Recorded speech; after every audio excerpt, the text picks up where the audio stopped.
Oke, assalamualaikum warahmatullahi wabarakatuh. Kembali lagi di channel Ngobrol Asik bersama Rahmatullah Sidi. Kali ini kita ada di daerah Pondok Gede, tempat sahabat kita juga nih, teman kerja juga. Orangnya ganteng, keren, berjambul, berkacamata. Dia asli Sumatera juga. Yuk kita panggilkan langsung. Mana nih orangnya nih? Assalamualaikum warahmatullahi wabarakatuh. Nongol lagi. Iya. Ini udah kayak angka 10 jadinya. Bener kan? 0,1. Kacamata. Ganteng, berjambul lagi. Nama siapa? Nama Leonardo, nama panjang Haris Leonardo. Oke. Ini Dari kita Sumatera. Marga berarti Marga Tambunan. Tambunan bukan yang kemarin di Petamburan ya? Bukan. Itu Petambunan. Bukan Pertambunan. Kita gua diserang sama orang-orang marga Petamburan. Salah, Tambunan. Oke, kali ini kita akan story live atau live story-nya Bang Leo nih. Dari awal nih merintis sampai sekarang, Bang. Ya, langsung aja Bang, nggak usah malu-malu. Aku gitu saya nggak malu-maluin. Aduh, udah gede banget ya. Malu juga. Selamat siang teman-teman semuanya. Ini saya berdua ini 0,1. Ini Atas salah 10. satu saudara saya juga. Masya Allah, didoain tuh jadi saudara tuh. Perbedaannya cuma bentuknya. Ini jangan di close, jangan di close. Tapi ya gitu dulu memang sama, emang ada 1-2 hal hingga akhirnya akhirnya gue coba untuk harus mengurangi dosis makannya. Berarti kita sama dulunya. Iya dulu, sama dulu. Gede banget. Bisa kayak begini Bang. Gini dari ke samping. Orang yang lebar itu ke atas bukan ke samping ya. Iya. Ada sejarah-sejarah sih, memang ada sejarah-sejarah yang dulu pernah terjadi dari pertama saya udah harus diet total dan saya harus masuk rumah sakit dan segala sesuatunya. Sampai rumah sakit. Iya, sampai rumah sakit Mas. Jadi rumah Itu sakit gimana sampai- ceritanya? Jadi waktu itu sampai pingsan gue di jalan. Aduh, itu nggak makan itu. Waktu itu masih gemuk segini Mas. Aduh, itu Terus akhirnya drop ya, akhirnya masuk rumah sakit karena kegemukan. Tapi itu ada hikmahnya, ada efek dampak dari zaman yang dulu, ibarat kata mungkin ada satu histori dulu yang menyebabkan pada waktu itu gue di posisi harus menguruskan badan demi kesehatan. demi kesehatan. Berarti ini gue belum sehat nih kalau gitu. Ini terlalu sehat. Makmur gitu. Yoi. Berarti cocok semua. Cocok semuanya, berarti dari pendamping hidup, Iya. ya kan, berarti bagus, bikin Makan, bahagia. minum, Makan iya. minumnya bahagia. Sampai rezeki harus gede. Ya, bersyukurnya Iya. yang sangat luar biasa. Apa itu? Jadi sebenarnya ada sampai dengan hari ini itu ada satu bentuk yang sangat disyukurin. Mungkin konteks kata bersyukur itu ya yang dirasain sekarang oleh gua pribadi gitu. Karena dulu gua pernah ada di dalam satu dunia yang sangat gelap gitu ya. Gemerlap. Gemerlap. Jadi gelapnya itu tidak hanya gelap aja, ada lampunya sedikit gitu. Oh, jadi ada topping-toppingnya. Iya, ada toppingnya. Toppingnya itu warna-warni. Warna-warni. Galap lah. Ada manis, ada pahit. Udah ada asinnya nggak? Ada, asinnya juga ada. Nano. Permen dong. Lanjut. Iya, jadi dulu pernah sampai dengan hari ini bukan berarti baru mengenal rasa syukur sih, baru mengenal rasa syukur itu sendiri, gitu. Baru mengenal rasa bersyukur itu dari dulu kehidupan yang sangat-sangat kelam, yang gelap gitu ya. Dulu pernah masuk ke dunia narkotika, seks bebas dan ya Kenakalan remaja. kenakalan remaja waktu itu. Wajar laki-laki. Sekarang juga masih remaja. Oh gitu. Unyu-unyu. Dede emes. Jadi ya dulu pada kenakalan gitu lah, mungkin proses hidup lah ya yang membuat akhirnya mempengaruhi ke kesehatan pada waktu itu gitu. Jadi karena emang bentuknya dulu setelah berhenti dari penggunaan narkotika dan segala sesuatunya, kena ke salah satu bagian tubuh yang akhirnya menyebabkan pada waktu itu pingsan di jalan tol. Berapa lama ente seperti itu? Waktu dulu pemakaian itu dari kelas 2 SD. SD tuh, 2 SD. 2 SD. Jadi kelas 2 SD pada waktu itu sempat menggunakan salah satu narkotika. Baru mulai kenal rokok, berproses belajar. SD SMP berarti. SD SMP SMA sampai di SMA akhirnya mulai banyak jenis-jenisnya gitu, mulai banyak jenis. Tahu semua tuh berarti. Rasain semua nih. Berarti beda-beda dong. Ada beda-bedanya, Beda-beda. sangat berbeda-beda. Hanya persamanya cuma satu, Apa tuh? berantakin hidup. Iya, jadi hancur hidup, tapi semua selalu smile. Iya, tawa. selalu smile. Itu baru sekarang. Oh, baru sekarang. Kalau dulu kalau ada barang smile, Nah. kalau nggak ada barang nggak smile. Terus bisa prosesnya tuh, bisa bersyukur, bisa ibaratnya kalau orang kita bilang tuh baru tahu dan baru tobat itu gimana? Taunya gimana ceritanya? Ceritanya itu pada waktu itu satu malam itu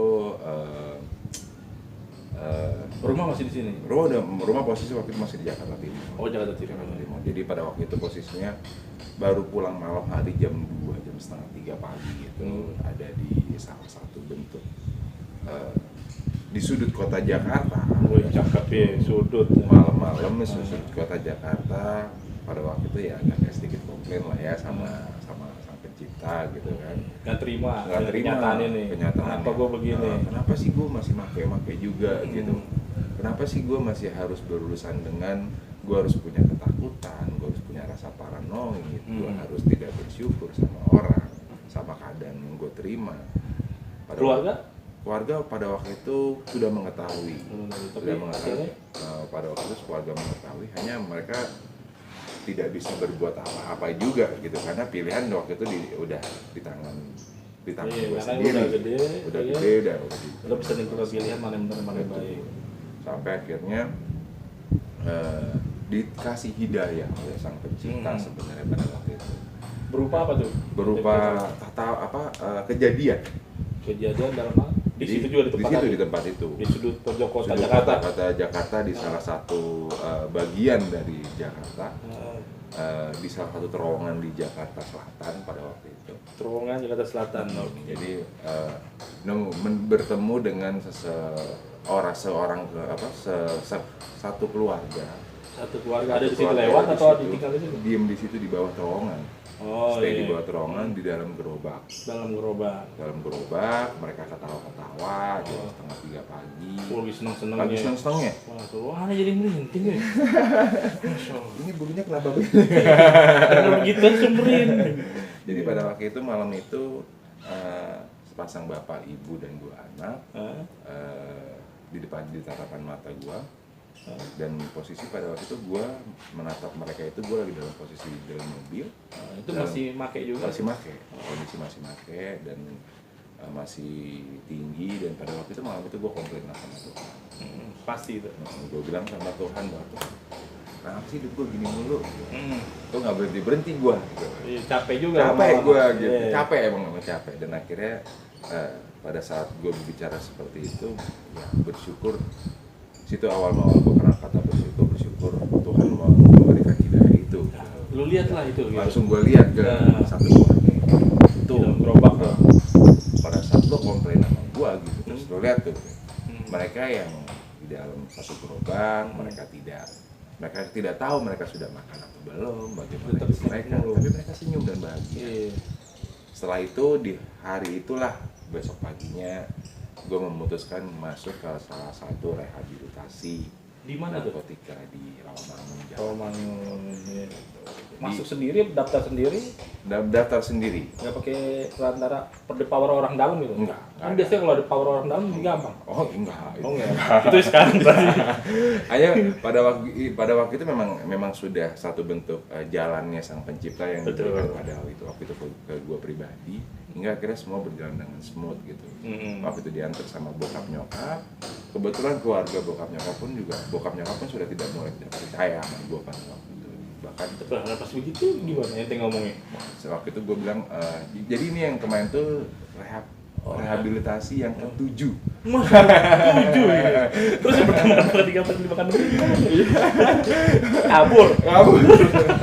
Jadi itu salah satu proses hidup gue itu pada waktu itu dijalanin, dikasih sama sampai di situ, bukan karena emang Sang Pencipta nggak baik, tapi emang dasar gue nya yang budak pada waktu itu, hingga akhirnya melalui proses 7 kali rehabilitasi. Karena Tuhan itu atau Allah itu memberikan tanpa kita ketahui, kita sadar Misterius. bisa aja, Yo. yang nggak ngerti tinggal peka gitu. Iya benar. Iya. Dan akhirnya masuk waktu itu diantar sama bokap nyokap dengan perjanjian pada waktu itu, oke, ini yang terakhir. Dan gue itu bertaruhan sama bokap kalau misalkan emang ini juga nggak fix juga, gue bilang gue siap dicoret dari kartu keluarga. Wow, gila. Itu jatuh, itu Sumatera bener. Itu anak Sumatera. Ucapannya. Dan akhirnya bokap nyokap Karena feelnya begitu. ya, walaupun emang sebenarnya udah kesekian kali itu gue ngomong kayak gitu ya kan. Kali loh. Udah kesekian kali. Kayak lagu film gitu. Lagu apa? Avengers Sevenfold. Bintang 7 waktu itu pada saat. Oh, Bintang 7. Kepuyer. Oh, Jadi iya, belum ada lagu. Belum ada lagu. Bandnya ya. Baru bintang. Bintang 7. Ini kunci kita jadi gini. Tua banget ya. Jadi itulah prosesnya dan akhirnya berjalan. Gue nggak pernah tahu bagaimana caranya hidup. Gue nggak pernah tahu bagaimana cara hidup yang baik dan benar itu seperti apa. Hidup bersyukur gitu. Hidup bersyukur seperti apa, hidup yang ibarat kata menjalani, mensyukuri dengan tidak komplain sama Sang Pencipta. Dan itu mulai gue rasain dengan jatuh bangunnya, dengan bekerja, sempat melayani juga di salah satu rehabilitasi di Jakarta itu, tempat Di Romang itu, dengan gue membagi-bagikan pencegahan HIV/AIDS-nya gitu, dan hepatitisnya. Jadi sebenarnya Tuhan itu atau Allah itu antum itu atau lu itu harus tahu dulu. Jadi bukan katanya gitu. Iya, jadi ya, gua kan? harus Kalau ada orang ngomong, ya kan begini prosesnya, ini begini, nanti hasilnya begini, nanti ente hasil nasinya begini, ya kan, ilustrasi Betul. nasinya ya. Nah itu memang kadang-kadang orang bertanya gitu kan, kok Mas tahu dari mana? Nah, Gitu. jangan sama ngomong. Iya, jangan selalu bicara. Sekarang Iya. semua evidence based gitu kan. Iya. Sementara evidence base yang ada di dalam hati gue, dalam kepala gue, kenapa nggak gue bagi? Iya, ini yang udah pernah gua Iya. coba dan gua lakukan dan efeknya seperti ini. Seperti ini, makanya itu bagaimana prosesnya seperti apa? Sebenarnya banyak orang makan narkotika itu bukan tentang bagaimana dia kehilangan hartanya gitu, tapi lebih banyak sebenarnya kehilangan dirinya dia siapa, dia tidak tahu. Sementara kan Sang Pencipta itu kasih prosesnya gitu, proses bahwa sampai dengan hari ini mengetahui dirinya, proses kedewasaan itu kan gue itu orangnya seperti ini, gue itu orangnya seperti, jadi gue nggak bisa jangan kesini, nanti kalau gue kesini jadi begini begitu, jadi mengetahui kapasitasnya sebenarnya. Betul, prosesnya. Karena nggak semudah membalikkan telapak tangan. Betul. Ya, itu ente sampai berapa bulan atau berapa tahun di rehabilitasi? Programnya pada waktu itu, jadi gue masuk di program pemerintah. Jadi program itu 6 bulan, 1 bulan itu rawat inap, 5 bulan itu rawat jalan. Jadi setelah gue masuk ke rawat jalan, gue bantu sukarela untuk berbagi pencegahan HIV/AIDS-nya itu dengan berbagi jaringan kondom baru. Jadi itu gue mulai melayani, gue mulai coba lihat, tanya gitu, tanya sama diri gue gitu. Pada waktu itu gue pengen tahu sebenarnya permasalahan gue itu apakah di gue nya, apa di ini, Sang Penciptanya, apa narkotikanya. Nah hasilnya gue. Oke. Gue yang bermasalah. Berarti Tuhan atau Allah itu sayang sama lo. Amin. Bersyukur. Sayang juga sama kita. Caranya ya dikemas seperti itu. Betul. Walaupun sampai 7 kali direhabilitasi, akhirnya ente dapat bersyukur. Oh ya, ternyata gue yang salah nih. Gue yang nggak tahu diri gue siapa, gue ini siapa, mau kemana, tujuan gue apa, nggak tahu gitu. Betul. Akhirnya karena proses seperti itu jadi tahu. Jadilah seperti ini. Betul sekali, Mas. Itu masalah di baru gitu. Sampai 7 kali. Ya bersyukur sih udah adanya di proses itu gitu, karena memang dari situ gue belajar juga dengan tidak apa nih waktu zaman dulu gue pakai apa yang karakter dulu gue itu yang menyebabkan gue jatuh, itu mulai gue belajar untuk merubah gitu dengan proses yang harus gue jalani, dengan apapun yang gue hasilkan. Dari itu mulai belajar yang namanya melayani. Melayani orang berarti apa, bukan hanya melayani tapi memberitahukan semuanya, ini efeknya gitu kan, ini nanti gejala-gejalanya, ini sembuhnya seperti ini nanti. Ya, gitu. Jadi memang prosesnya memang luar biasa. Luar biasa. Mantap.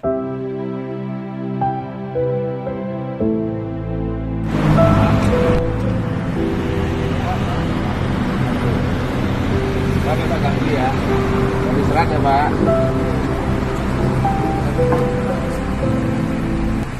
Karir atau kerjaannya Bang Leo nih.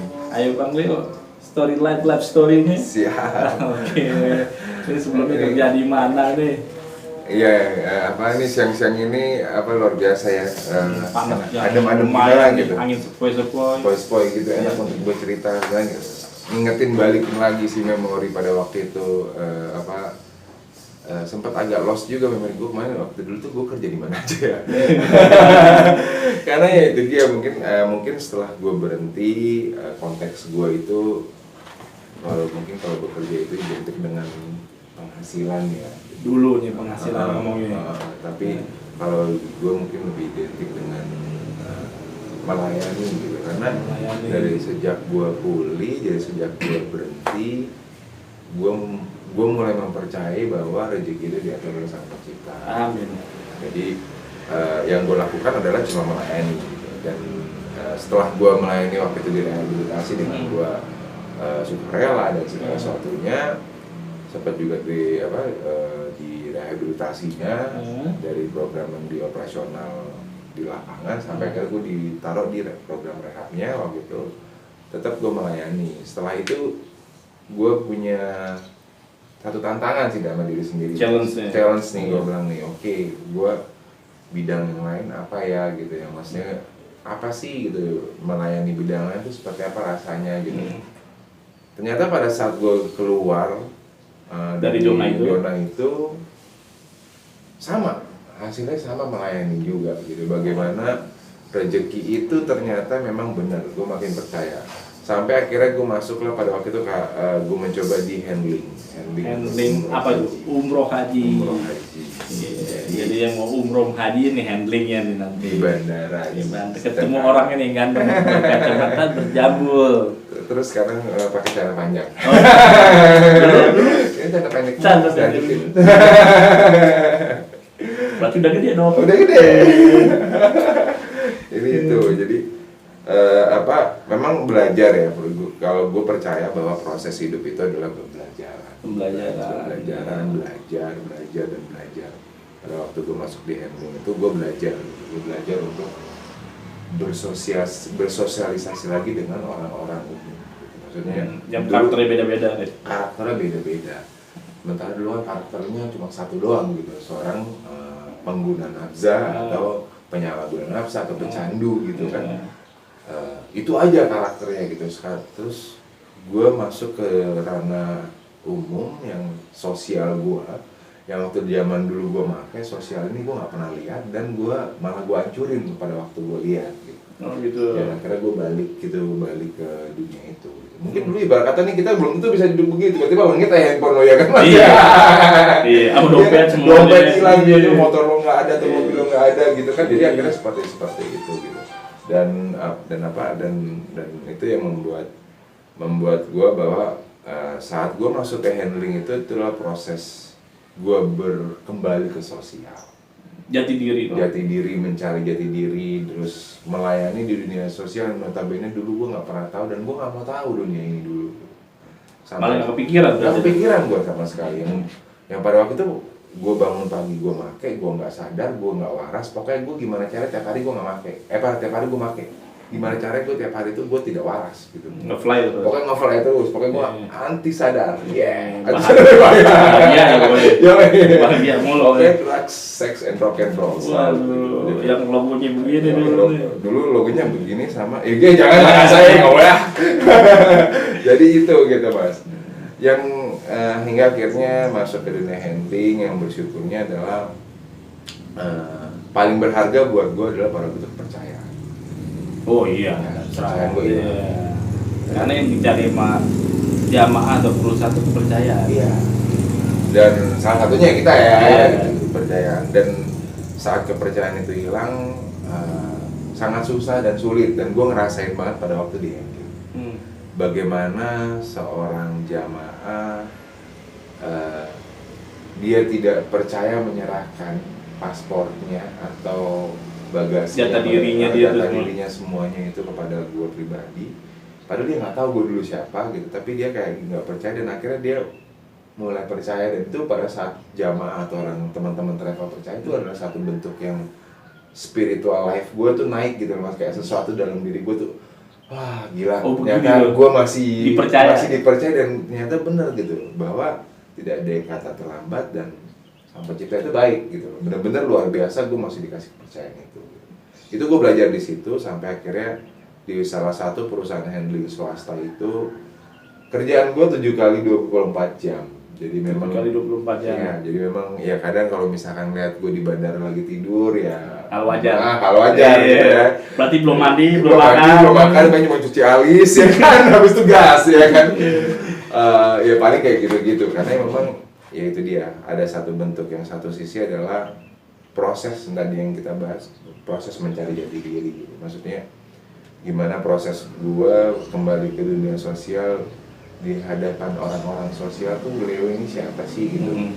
Kalau di zaman ada kata-kata yang dari orang zaman dulu berbicara atau orang tua zaman dulu tuh dia bilang busuk atau borok yang di belakang kita hanya orang lain yang bisa lihat. Aib ya. Itu yang makanya gue ini siapa gitu kok sampai aib. Gue pingin aib gue itu ditunjukin pada saat gue melayani di bandara di dunia yang notabene bukan dunia yang gue gelutin rehabilitasi, ketemu pecandu, penyalahguna dan segala sesuatunya. Gue ketemu orang-orang yang datang, dia mungkin dia berangkat ibadah dengan dia menjual apapun untuk dia datang ke rumah Sang Pencipta ya kan. Terus sampai di sana dia menghalalkan semua untuk dia beribadah dan mereka tidak tahu untuk terbang.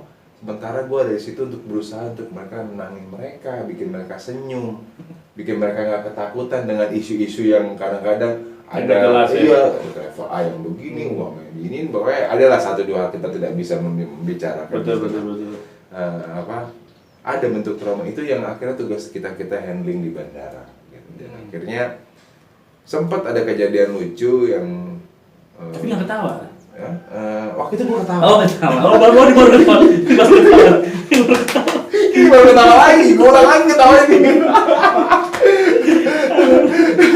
Tadi lucu emang. Tadi nggak lucu. Sekarang lucu. Kok kayak lo yang bikin lucu sebenarnya.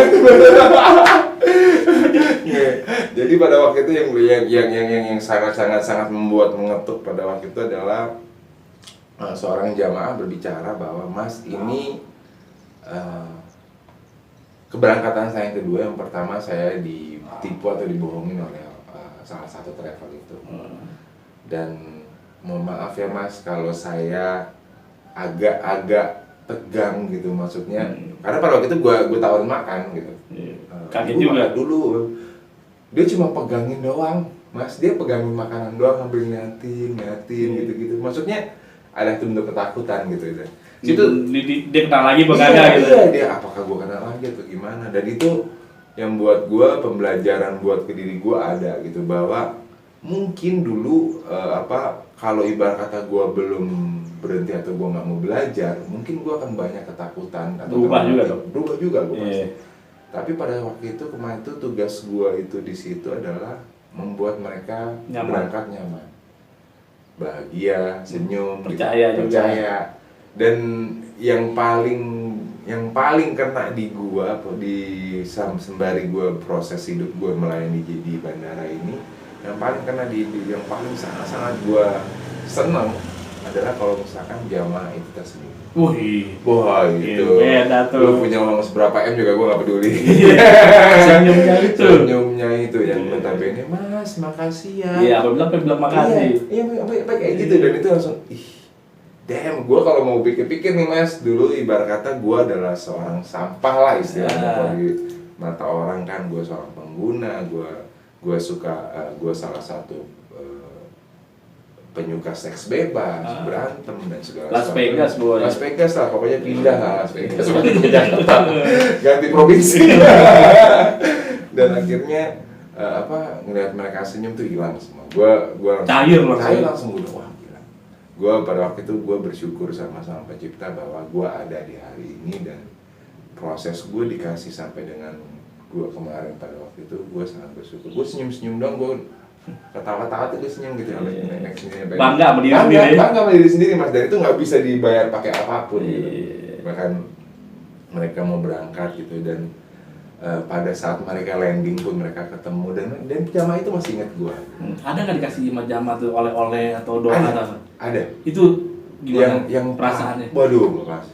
Jadi ada tanpa Anda tahu sendiri kan? Tanpa maksudnya dalam arti tanpa dikasih tahu dulu, nggak ditelepon gitu, ente nggak minta request nggak ya? Nggak nitip gitu. Gue tidak memandang siapapun dia yang berangkat, apapun yang diberikan oleh mereka, tidak ada harapan tapi diterima, dan gue tidak mau melihat itu adalah salah satu bentuk acuan gue di melayani gitu. Jadi sama jamaah ini nanti dikasih ini, gue harus semangat, nggak mau.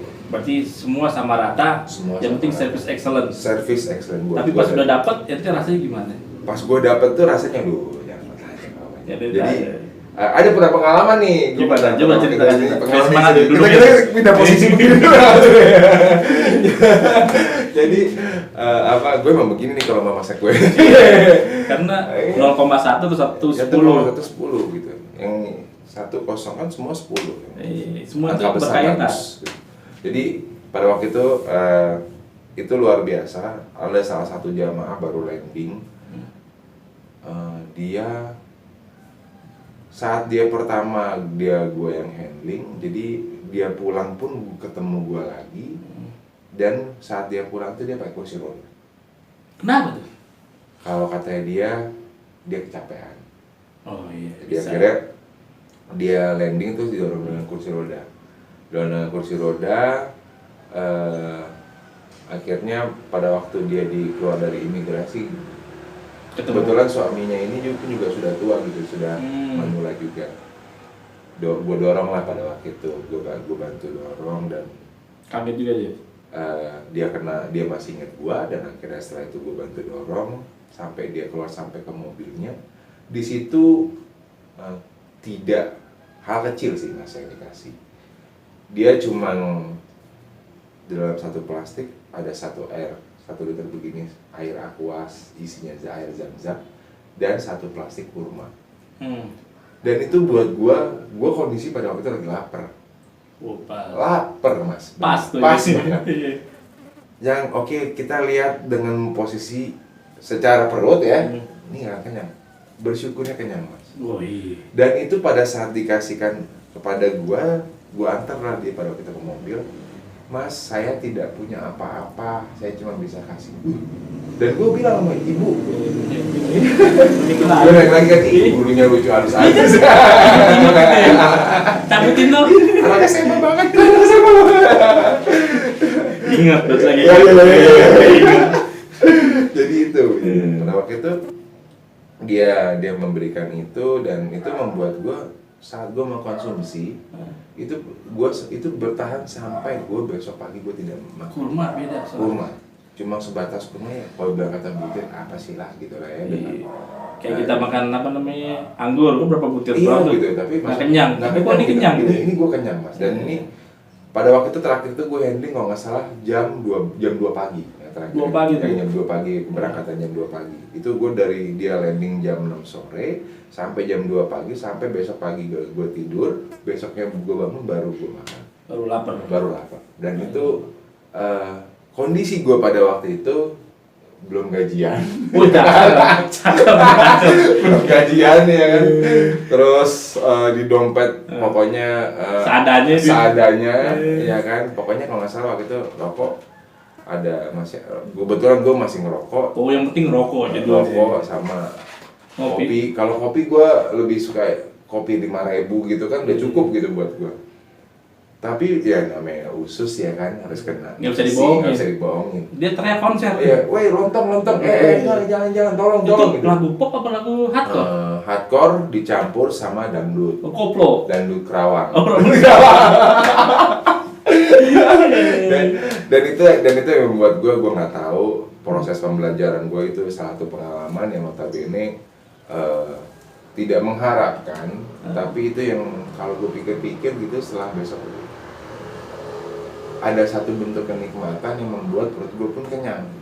Salah satu bentuk kenikmatan, gue satu hari itu dapat pembelajaran, gue dapat makan bercukup. Mungkin kalau dibilang lebih berkecukupan kali, karena gue nggak berasa lapar ke besok pagi ke besok siang nih. Dan lihat senyuman mereka yang paling penting. Itu yang yang buat gue luar biasa. Tak ternilai ya. Karena dulu gue muka suntuk mulu yang dapat. Gue ngambil handphone orang, mukanya bete. Iya. Ini maksud lu gak bete, cuma maksud lu ngapain gitu doang. Iya, malah gue balik marah. Siapa sih yang main handphone? Padahal gue ngambil ya. Tapi dengan kayak gitu akhirnya gue melihat bahwa di proses itu gue belajar dan itu gue sangat bersyukur banget. Gue sangat berterima kasih dan gue tidak bisa, nggak tahu gue harus berbuat apa gitu. Yang notabene untuk mengucapkan dan merayakan rasa syukur gue itu. Gitu. Karena ente bersyukur, ya nikmat yang didapat. Nikmat, asli benar. Ya kan? Nikmat yang tak terhingga. Nikmat mana yang kau bisa takkan lagi? Udah nggak ada lagi yang bisa takkan. Iya. Luar biasa pokoknya. Di situ di handling ini gue banyak pembelajaran yang sebenarnya tujuannya adalah mencari jati diri sama untuk gue nggak tahu nih cara hidup baik dan benar seperti apa. Karena yang gue tahu menurut gue dulu hidup gue dulu baik dan benar. Gue bangun, gue make, gue bangun, gue bangun orang, gue bangun, gue nolong, gue bangun, gue apa gitu. Menurut gue itu baik gitu, menurut gue gitu. Ternyata menurut orang di dunia ini itu lebih banyak nggak baiknya ya. Dan akhirnya gue nggak tahu bagaimana cara hidup dan akhirnya gue belajar proses untuk hidup itu gitu. Dan handling inilah ya gue bersyukur sih sama di perubahannya ada di situ di handling. Di perubahan ini. Maksudnya dalam arti melihat orang tersenyum itu yang luar biasa gitu. Melihat orang bahagia tertawa itu yang luar biasa gitu. Sampai gue pernah berantem karena hal sepele bukan berantem sih ya, tapi bentuk kesal kali ya. Nakalan remaja dong? Bukan nakalan remaja. Waktu itu dia udah nggak remaja yang gue liatin di bandara. Oh bukan, udah gede juga. Iya, tapi itu proses lah ya, bapak ya mungkin pengantin baru, terus ibunya berangkat umroh dan tidak didorong ya kan, ada petugasnya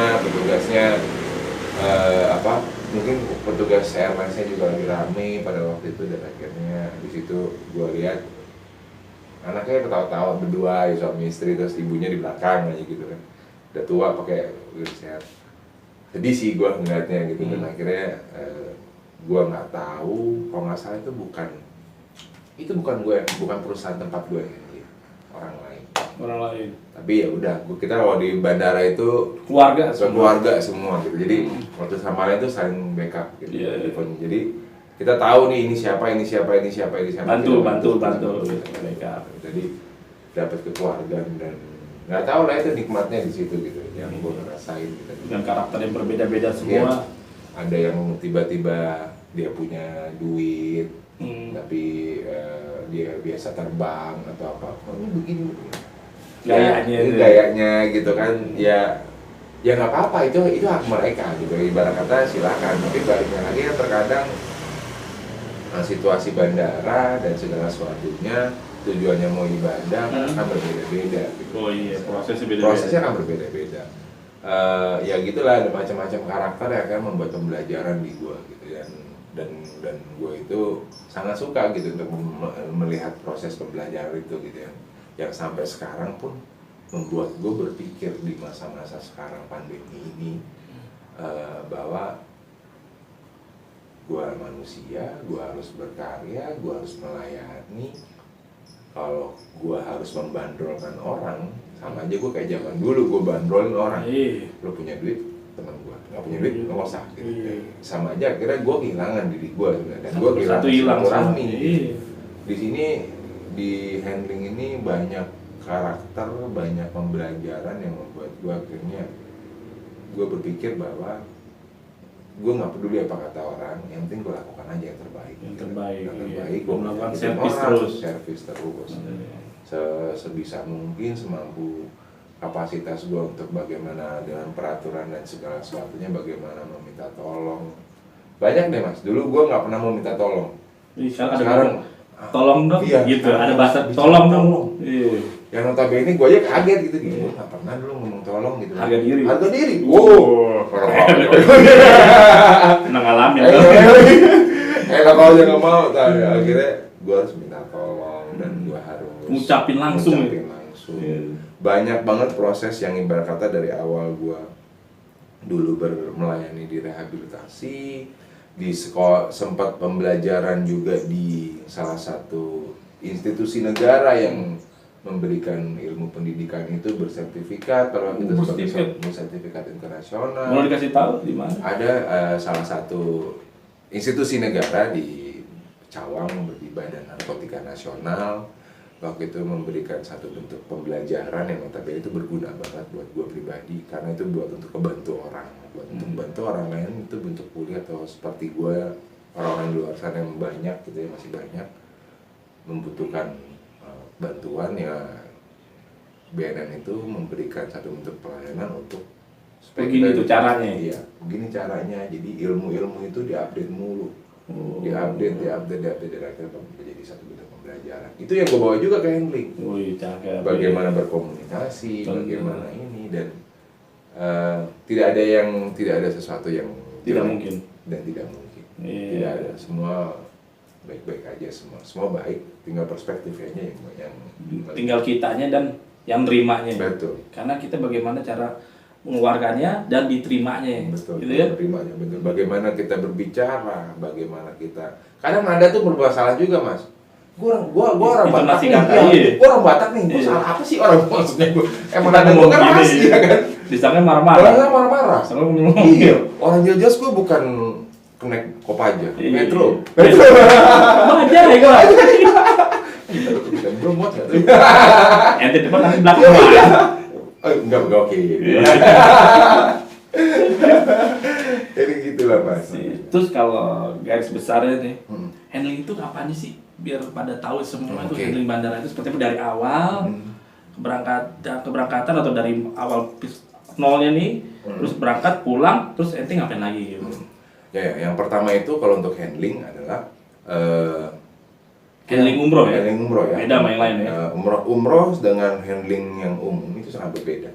Kalau umroh lebih kayak, kalau gue pribadi gue lebih suka datang pada saat manasik Mas. Sebelum penerbangan. Karena pengalaman yang udah banyak yang stuck ataupun mereka tertahan dengan barang-barang bawaannya mereka.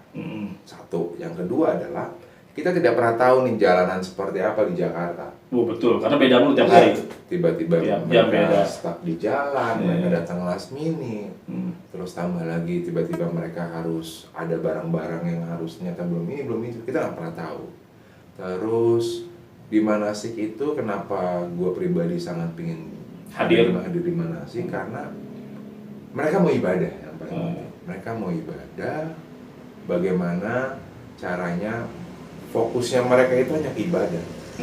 Jadi mereka tidak terfokus ke barang bawaan yang dicek di bandara dan segala sampai di bandara itu seperti apa gitu. Begini gitu. Dan saat sampai di ini apa di depan imigrasi paspor saya harus gimana? Nggak harus begitu gitu. Jadi mereka emang prosesnya beribadah, fokus mereka pada saat nyampe bandara, serahkan kepercayaan kepada kami yang pihak handling. Udah mereka hanya menikmati ada launch atau apa, pengumuman dari TL, tour leader atau siapa dari travelnya. Setelah itu mereka hanya memfokuskan ibadah. Keberangkatannya udah. Nanti di Manasik itu gue suka mengasih tahu alurnya. Jadi 1 jam sebelumnya kita akan masuk imigrasi, proses yang pertama ini, proses kedua ini, proses ketiga. Berarti dijelasin semua? Gue jelasin semua. Sampai pulang? Tasnya seperti apa, isinya harus apa aja berapa kilo saat pulang itu, cairan semuanya tuh gue ceritain. Gue punya ilmu itu, dan ilmu itu akan gue bawa mati Mas. Betul. Gue bagi ya. gue bagi, ilmu itu gue bagi. Nggak bakal berkurang. Nggak bakal berkurang juga. Iya. Jadi itu aja terus pokoknya. Gue nggak, untuk semua demi satu sih sebenarnya. Bagaimana mereka bisa berangkat dalam keadaan tersenyum dan mereka sehat-sehat dan mereka tidak kekurangan apapun gitu. Mereka tidak tiba-tiba, ya ampun handphone saya ketinggalan, ya ampun atau apa. Di mana sih juga suka gue infoin semuanya bahwa handphone dan segala sesuatu kalau bisa taruh di tas bawahan dan segala sesuatunya. Jadi prosesnya itu sangat-sangat simpel gitu. Manasik gue Datang hadir, memberitahukan edukasi. Memberitahukan dengan habis itu nanti di manasik itu gue jelaskan semua edukasinya tentang bagaimana keberangkatan, bagaimana kepulangan, aturan-aturan apa aja Di bandara seperti apa. Titik Temu temunya di mana, prosesnya jam berapa dan segala sesuatu, siapa yang paling penting, kontak personnya siapa di saat di bandara dan bla bla bla, semua itu gue info di situ. Biasanya setelah sampai di bandara, teman-teman travel tuh biasanya ada, Mas dia masuk lounge, Mas dia apa, ada proses lagi di situ yang itu acara teman-teman travel. Entah makan bersama atau misalkan mereka ada manasik tambahan kecil-kecilan atau berdoa bersama sebelum pembagian paspor. Biasanya setelah itu 1 jam 15 menit sebelum keberangkatan kita bagi paspor. Paspor itu 2 hari atau 1 hari sebelumnya udah sangat kita minta udah ada di bandara. Semua paspor jamaah tuh semua ke handling. Iya, semua udah ke. Fungsinya buat apa itu? Jadi sebenarnya fungsinya adalah kalau 2 hari sebelumnya itu untuk kita bloksit pesawat per keluarga gitu. Biar jadi nggak ada yang salah-salah. Biar nggak ada yang salah-salah atau sesuai dengan muhrimnya ya kan. Atau misalkan satu kelompok gitu kan. Dibikin satu blok seat itu. Jadi ini travel ini gitu. Kalau paspor itu kita pegang 1 hari sebelumnya karena untuk kita memudahkan pada saat jamaah datang di hari supaya tidak ketinggalan. Lucu nanti ya. Udah datang orangnya paspornya ketinggalan. Dan di situ juga adalah boarding pass kita keluarkan. Ente juga yang ngeluarin? Iya, boarding pass kita keluarkan. Bukan dari pihak travel ya? Bukan. Ente yang ngurusin berarti? Kita yang ngurusin handling semua, boarding pass kita keluarkan. Saat jamaah sampai di bandara, di titik temu, proses bagasi dan semuanya handling juga? Handling ya kan. Jadi jamaah ibaratnya lenggang kangkung gitu? Lenggang kangkung. Nggak megang apa-apa? Nggak megang apa-apa, cuma megang hand carry aja, barang pribadi. Pribadi dia sendiri? Pribadinya dia. Dan di situ kalau misalkan manasik sudah teman-teman handling atau gue pribadi sudah datang, biasanya tidak ada miss yang ada masuk bagasi ke pesawat. Biasanya suka ada power bank tuh mas. Oh iya, power bank. Jamanya di dalam. Suruh keluar lagi kan nggak enak. Atau misalkan dia harus ke belakang gitu kan. Kita kan nggak tahu apa misalkan nomornya udah tua atau apa gitu kan, yang masukin power bank mungkin anaknya atau gimana ya kan. Dan akhirnya itu biasanya sih ya bersyukurnya tidak ada lagi stuck kalau misalkan gue datang ke manasik dan segala sesuatunya gitu. Itu benefitnya ya? Itu benefitnya. Setelah proses bagasi masuk, setelah pembagian paspor masuk, biasa kita teman-teman handling akan memberitahukan dulu, menggait jamaah atau menginfokan mengikuti staf kita untuk masuk ke imigrasi. Proses imigrasi. Ikut tuh semuanya tuh. Semua tuh bareng-bareng. Sampai di dalam ada ruang tunggu lagi di bawah kan. Boarding. Sampai boarding kita biasa juga mengucapkan selamat beribadah. Cakep. Itu momen yang paling enak sebenarnya. Apalagi kalau misalkan mereka udah senengnya gitu kan, semangatnya gitu kan, buruan kayak lama banget. Gue mau cepet duduk di pesawat gitu kan. Dan itu excitingnya mereka gitu yang membuat kita pun semangat untuk ngikutin juga gitu, ke bawah, euforianya ke bawah. Dan akhirnya kita bisa sama beribadah, baru setelah itu udah mereka masuk pesawat, mereka berangkat beribadah. Proses pemulangan juga begitu, diinfo juga. Di manasik biasanya gue selalu bilang bahwa jamaah tidak boleh pegang koper pas pulang dari imigrasi turun ya, pesawat turun masuk imigrasi, jamaah di conveyor tuh kan ada bangku kan, duduk aja situ. Duduk di situ sampai nanti kita teman-teman handling yang akan menurunkan dan membantu jamaah untuk menaikkan ke troli, atau ibarat kata membantu jamaah untuk mengingatkan memilih mana kopernya dan segala sesuatunya. Berarti dikumpulkan dulu. Dikumpulkan dulu. Biasanya kita tarik ke leadernya. Karena dia tahu. Iya. Kita cuma bukan hanya kita mau tahu berapa jumlah barangnya dan air zam-zamnya, terus ada barang-barang apa lagi. Berarti diminta semuanya dong sebelum nyampe dong. Diminta, kita minta data. Koper bagasinya, berapa, zam-zamnya, tambahannya gitu. Semua kita lihat kebutuhannya mereka itu apa aja yang mereka bawa pulang ke Indonesia. Plus siapa yang ibarat kata dia orang tua dan dia sendiri atau dia berdua udah tua-tua. Oh gitu. Nah, itu biasanya kita lihat yang kita prioritasin untuk bagasinya kita bawa sampai kita antar ke depan dijemput sama anaknya atau keluarganya. Ya betul. Jadi itu prosesnya handlingnya di bandara. Sampai jam-jam juga. Sampai jam-jam semua. Sampai kurma kalau ada yang bawa kurma. Oleh-oleh gitu ya. Oleh biasanya kan suka bawa oleh-oleh gitu kan. Dari situ udah dari kita sudah ini yang tua kita antarin ke keluarga, sisanya kita berhenti di situ. Oh ya udah setelah bagasi udah di atas kita bantu atas troli semua, jamaah keluar masing-masing. Kecuali lagi kalau ada yang domestik. Oh iya, misalnya ada yang pergi lagi. Ada yang pergi lagi biasanya gue suka tarik tuh orang travelnya tuh. Tanyain gue tarik, Mas mana tiketnya? Mbak, Bu Haji, Pak Haji mana? Terminal mana nih? Jadi tiketnya aja kita lihat, kita bisa tahu kan, oh ini terminal nih. Bu Haji, Pak Haji, Mas, Mbak, nih mau naik apa nih kita ke sana? Biasanya kadang-kadang Mas nggak banyak nih misalkan yang berangkat gitu, yaudah Bu Haji gimana kalau kita sembari jalan-jalan naik Skytrain di Bandara Cengkareng kan sekarang udah ada Skytrain. Wih, cakep ya. Jalan-jalan ya kan, tidak bawa bagasi. Itu bayar pakai biar pada tahu. Kalau untuk naik Skytrain itu tidak bayar, itu free. Kenapa? Karena memang dari fasilitas dari negara yang diberikan di Bandara Soekarno-Hatta. Oh, itu untuk kita pakai. Jangan sampai lupa di bandara naik tuh, keliling-keliling tuh. Nanti kalau misalkan biasa tuh kalau 5-6 orang gitu-gitu yang masih biasanya yang muda-muda gitu ya, bagasi dibawa, kita bantu bawa, mereka bawa juga, kita bawa juga, kita naik Skytrain sambil kita jalan. Kadang-kadang ada yang bertanya gitu, Mas ini terminal berapa, ini apa, ini kemana ini. Jadi kita kayak tour guide. Iya, jadi tour guide. Sebenarnya ya kan, jadi kita tour guide Cengkareng ya kan. Jadi kita bisa mengedukasi ya kan mereka. Jadi yang terkadang mereka tuh baru pertama kali ke Cengkareng atau baru pertama kali terbang ya. Itu yang pengalaman pertamanya. Jadi mereka mau nanya mulu gitu. Pasti. Kita nggak masalah. Selama kita tahu ya kan, kita kasih tahu gitu. Ini terminal ini. Emang tahu dari mana? Baca pengalaman. Oh, bukan dari Sumedang? Bukan, tahu itu Gejrot. Oh, Gejrot. Itu temennya berarti sudah. Kita makan sih. Iya. Tahu dia sih. Jadi seperti itu prosesnya. Mulia sekali berarti.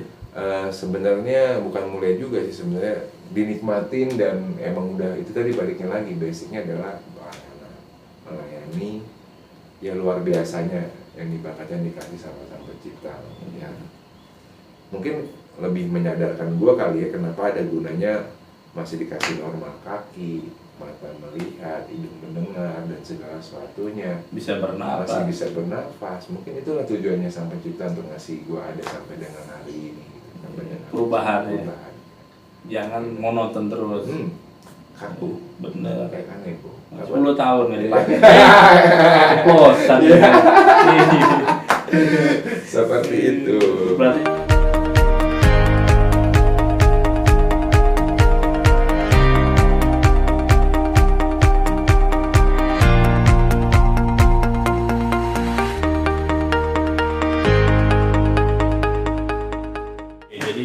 selain dari rehabilitasi, terus kerja di bandara sebagai pelayan atau service excellent mengenai handling, ada kesibukan lagi di masa pandemi ini? Iya, jadi waktu itu prosesnya setelah masuk masa pandemi yang notabene nggak tahu gimana sampai kapan ujungnya ini. Tujuannya gimana? Permasalahannya kan gue terbuatnya dari usus ya kan, bukan dari baterai. Oh iya. Jadi gue harus nggak dicas jadi. Nggak dicas. Jadi nggak ada bentuk power bank yang nggak bisa masuk. Berarti bengkel perut dong? Iya bengkel perut. Masuk itu nggak masuk mas listriknya. Dan akhirnya harus cari akal untuk bagaimana cara gue harus bisa tetap survive. Karena ya kalau mau ditunggu-tunggu ya kita butuh makan, kita butuh menjalani kehidupan ya kan. Sehari-hari gimana caranya, dan akhirnya gue bikinlah konteks tetap melayani, tapi melayani di bidang lain, di bidang jasanya. Otomotif. Itu bisa kepikiran ke situ gimana cerita? Sejarahnya dari zaman gue dulu kecil memang gue udah doyan sama otomotif, gue udah doyan sama yang namanya kendaraan bermotor, gue udah doyan suka yang modifikasi, gue suka balapan. Di mana balapannya? Dulu zaman dulu tuh ngelihat balapan pertama-tama gue di zaman dulu di Menteng. Oh Menteng, iya. Jadi tuan kita, bukan kita dong. Aduh. Ketawa berapa lagi. Terus ya, jadi abang-abang sepupu gue pada waktu itu suka bawa gue nonton balapan gitu. Dan akhirnya seru juga ya gitu ngeliat balapan tuh begini, cuma memacu satu bentuk mesin yang notabene mesin ini pun butuh pembelajaran juga untuk supaya kenceng seperti ini supaya kenceng dan segala sesuatu supaya menang dan bla bla. Zaman dulu pun juga kan masih yang namanya gengsi dan mencari jati diri dan bla bla bla, itulah masih mau gimana banget gitu. Tetap gitu kan. Ya dari situ mulai tuh suka iseng terus masuk ke proses masih dulu mengandalkan yang namanya orang tua ya kan, masih mengandalkan keluarga gitu, jadi ikut balapan. Langsung live? Nggak live, jadi ngerasain langsung yang bawa iya. Tapi tidak yang internasional, masih jatuh-jatuh cuma ya nasional yang biasa-biasa liar. Yang tidak liar pun juga iya ya kan. Tahu gitu. Pokoknya tahu, yang penting tahu, belajar pada waktu itu. Dan akhirnya dari situlah kemarin dengan kapasitas yang ada, gue coba untuk berpikir apa ya gitu. Oh iya, gue ajaklah teman-teman gue yang notabene dia emang bekerja di bidang poles mobil dan segala sesuatunya, dan mereka satu sinkron sama gue juga. Bukalah polesan mobil yang satu tujuan. Akhirnya ya serupiah dua rupiah yang penting adalah halal, menghasilkan juga. Ngelihat orang balik lagi mas tersenyum juga dengan hasilan kita ya bersyukurnya gitu ya. Kalau ngeliat bagus bro, dengan harga kapasitas yang tidak, masa pandemi tidak membuat mereka pun mengeluarkan uang banyak gitu kan. Buat mereka dengan dilihat seperti ini pun juga udah gitu, buat mereka juga udah senang gitu. Dan itu yang ngeliat mereka senyum, ngeliat mereka ketawa, itu juga buat gue pribadi senang juga gitu. Berarti murah bukan kaleng-kalengan, bukan kawan-kawan, murah tapi berkualitas. Itu dicari. Itu yang dicari. Dan memang ya baliknya tetap konteksnya masih sama, adalah kepuasan gitu. Kepuasan seseorang, senyumnya orang, itu yang gue lihat. Ada yang komplain? Komplain itu ada 1-2 hal yang paling cuma kadang-kadang barang gua ada yang ketinggalan nih gitu ya. Kayaknya ada, oh iya ada nih di sini, itu doang sih paling. Kalau kayak misalkan biasanya mereka datang nih pas mau ngambil mobil, biasanya mereka melihat gitu kan, lihat dulu deh gimana hasilnya gitu. Kalau misalnya ada apa-apa mumpung masih di sini juga gitu kan, jadi biar bisa dini. Berarti di awal diangkat dulu. Iya, diangkat dulu. Cek dulu semuanya.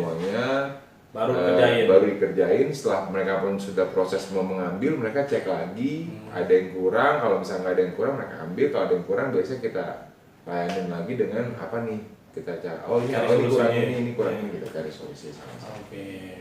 Itu udah berapa bulan tuh selama pandemi? Kalau pandemi sekarang berarti 8 bulanan ya. Berarti awal-awal itu sebulan 2 bulan, 6 bulan inilah sudah mulai berjalan. Kirain udah 8 bulan, tinggal nunggu 1 bulan lagi hamil bulan. Itu brocor. Oh brocor. Terus gue macam apa dong? Gue milih cara. Gue belum nikah. Pernah dulu. Lagi. Kan bohong. Bohong, tapi bener juga sih. Jadi ceritanya emang begitu, tapi bukan cerita juga, ini kisah kenyataan. Jadi kita pas pandemi itu sebenarnya banyak hikmahnya ya. Banyak banget. Iya, cuman hanya orang yang tidak mengerti, yang tidak paham, yang tidak bersyukur kepada pencipta atau Allah. Ya. Nah, disitulah dia berontak. Padahal dia harus berontak, cari solusinya, Betul. fokus gitu. Apa yang harus kita lakukan, gitu kan? Betul. Jadi ibarat kata memang waktu kemarin proses masa pandemi itu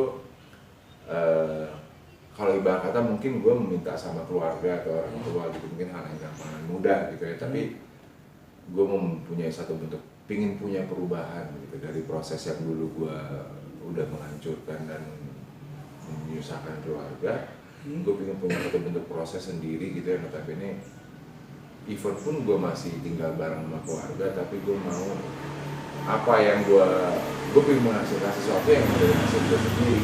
Iya, Jadi dari apa yang kalau dulu kan emang gue mengandalkan banget gitu, kayak zaman dulu gue bilang tadi itu gue balapan pun masih pakai fasilitas keluarga, orang tua. Kepuasannya beda dong. Kepuasannya berbeda.